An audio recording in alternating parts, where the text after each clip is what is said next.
Good morning, everyone. Welcome to episode number 55 of the Project 2020 show. It is Saturday morning of week number 17. That means there are no new cards releasing today, but that doesn't mean we're not going to learn something over the weekend. We're just a couple of hours away from the ending buying time on Sandy Koufax and Tony Gwynn. And this time tomorrow morning, we're going to find out the print runs for Jacob Rochester and Don C's cards. So a lot to get to and more in one quick second. Welcome back to my channel, and thank you for clicking on that thumbnail. I greatly appreciate it. If you'd like to connect with me outside the video, I'm on Twitter and Instagram at CRT_sportscards, and the website is crtsportscards.com. But what did we learn yesterday in Project 2020? We had the pre-order announcements for the Cal Ripken Old Man Allen and the Frank Thomas Tyson Beck. The cards came in within my expectations, which is very nice. 3 for 3 after going 0 for 7 when you factor in the Jeter from the other morning. The Frank Thomas, as I said, after we saw the first 24-hour pre-orders, even though it was lower than the Ripken, I said it's going to sell more than the Ripken, and it did. It came in at 5.1 thousand, actually 5,101 to be exact. I bought a copy at the last minute, so if I had not bought a copy, it would have been at 5,100, so kind of funny, even number there. And then the Cal Ripken comes in at 4,100. I dropped my range after I saw the 48-hour pre-order numbers just because the people left the card, and it only added 17 pre-orders after the first day. So I knew that card was going to come down. I was a bit surprised at the 1,000 card gap in the cards. I thought they'd be a little closer. I was surprised to see Frank Thomas get over 5. That's a healthy number right now, but overall, good cards. They performed as expected with Old Man Allen coming in second. But here again, 2 more cards in that 4,000 to 5,000 range. We keep pounding that range, and I think we're going to see it again and again and again and again this weekend when these cards get released over the next couple of hours. So that brings us to the Tony Gwynn by Ermsey and the Sandy Koufax by Keith Shore. And I'll be very honest, this print run experiment by Keith Shore with Sandy Koufax is completely unscientific. There's no way of really knowing if it worked. There's no way to do an A and B test. This is just for fun to see what could happen with a print run based on super low pre-orders and me saying this card could print right now at 2,150. But looking at Tony Gwynn for Ermsey, it came in at 102 pre-orders after the second day. I had a target of 95, so pretty similar, only a 7 card difference. I still like my range here of 4.5 to 5.5. I could see this card getting over 5,000. We will see how it goes. I mean, Frank Thomas just got over 5,000, but we'll find out here in a couple of hours. So now on the Sandy Koufax, where is this card going to land? And now, if you've seen the YouTube community post or Twitter or my website, I'm out there saying right now, based on the gain on day number 2, 3.5 to 4.5. I'm still not sold that this card will get over 3.5. I am sold on this one reason though. I know me personally, after I saw the numbers come in, I was itching to buy 4 or 5. And I was like, well, maybe I can just buy 5 and see what happens. I can only imagine there are others out there, yourself included, who thought about buying 5 or 10, maybe even 20 to see what happens. But when that happens, the number gets blown way up.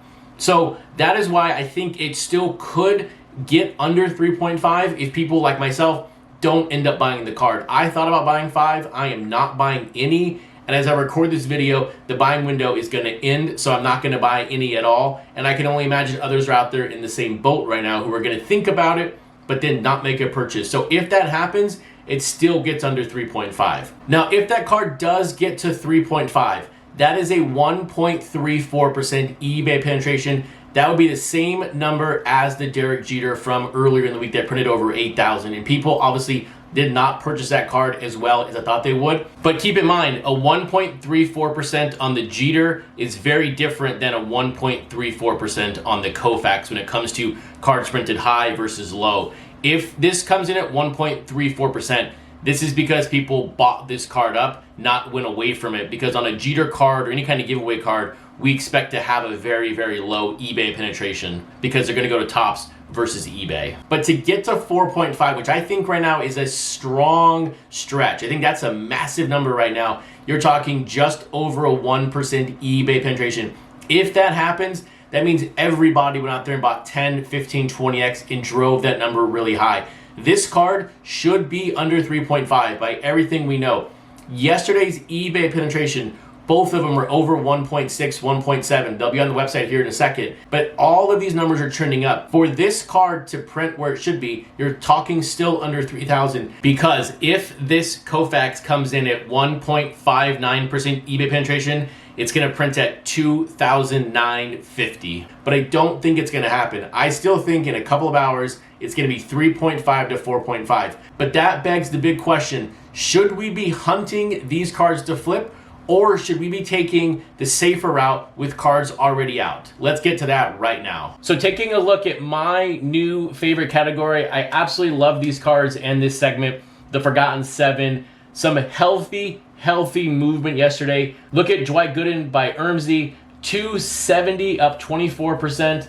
Ichiro JK5, 277. You're looking at Bob Gibson, 280. Even cards that were down, the Mariano Rivera, 250. And the Willie Mays JK5 185. Still, all of these cards, even the George Brett, are better than where they were a couple of weeks ago. And it's great to see cards that are under 2,000 gaining steam. Taking a look at first player and second player pricing, not a ton of movement in first player today. A lot of cards did not sell. Over half didn't sell. And the ones that did sell, there was very minimal movement overall. The Mattingly looks like it went up 31%, but that's because there was a crazy low sell the day before. When you look back a week, it's actually down from its previous number of 287.91. And then on second player pricing here again, you know, not a lot of movement. There were some cards that sold really low. For example, like somebody listed a Don Mattingly Blake Jameson for $100. I don't know if that's real or not, but here again, I can't massage this data. I'm just putting it up there. I don't believe that's a real number. You know, some gains, some losses, but overall, you know, kind of a muted day from the first and second player cards. And by the way, this is, of course, the end of week 17, but we have week 18 starting on Monday. And if you want to stay up to date with all the news and notes around Project 2020, please hit that subscribe button.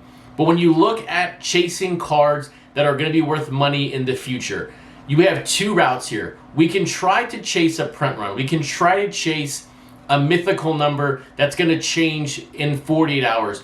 Or we can chase a known commodity. And to me right now, if you're thinking about buying 10 Jacob Rochester Dwight Goodens or 10 Don C. Bob Gibsons, take that money and go buy a card that's already been out for 3 or 4 months that we know it's gone up. Go take a look at the Forgotten 7. There are cards that are $150 right now. That's the same amount of money as a 10-card bundle. You can even find cards for $60, $75 in the second player range that are equivalent to a 5-card bundle. Let everyone else chase the print run. Let everyone else try to find the end of the rainbow with a low print run. But why don't you go spend time finding cards that are out that when you buy them, you'll have them in 4 days. And then if the price continues to go up, you can then resell it and buy something for your PC, unless you want to keep the card and just have it for your collection. But at the end of the day, I still think chasing a print run number that is sort of mythical, that's sort of an end of the rainbow, is the wrong way to do this.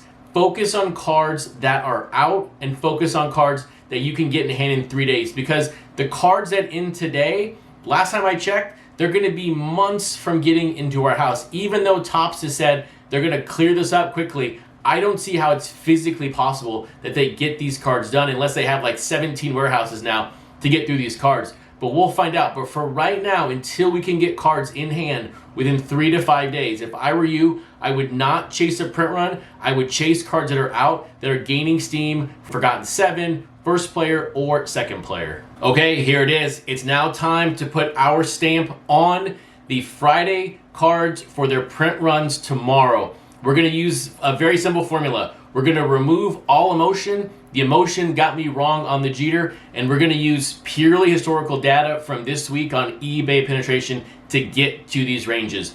But after 24 hours, the Bob Gibson by Don C, 34 pre-orders, and the Rochester Gooden, just 30. When you think back to our video on Monday, what was Don Mattingly's number? It was 30 pre-orders, and that was the bottom of the barrel. So here again, we have very, very low pre-orders, and we have a very static eBay penetration, 1.6, 1.7. Now on this print run range, I don't think I'll move this number even if I see the numbers come in high tonight. Right now on both cards, I'm at 3.5 to 4.4. I'm narrowing it up even more. I do not think either one of these cards gets over 4.5. I could easily see both of them fall under 4 and well under 4 because they're going to get lost in the shuffle. And if you read the tea leaves, if you read social media, people are not a fan of either of these cards. Now keep in mind, if both of these cards get to 55 pre-orders by the end of tonight, when you look at a print run of just 3,500 on the dot, that is a 1.57% eBay penetration, which is actually lower than the average right now. So if these cards stay static with the week, we could see under 3.5. We're talking 3.4, maybe 3.3. On the other hand, what could happen? People could chase that pot of gold at the end of the rainbow, and if they find that pot of gold, what's going to be inside of it? A high printed card over 4,000, and they're going to single-handedly destroy their own theory of a low printed high dollar card. I don't think that's going to happen. If we see anything along those lines, one of the two is going to get over 4,000, which will be the Dawn C. And I think if there's going to be a low printed card here, it's going to be the Rochester Gooden, and that will be the new print run floor as we head into week 18 on Monday. If you like this video, please give it a thumbs up. And if you would like more news and notes from me about Project 2020, please check out that playlist on the screen right now.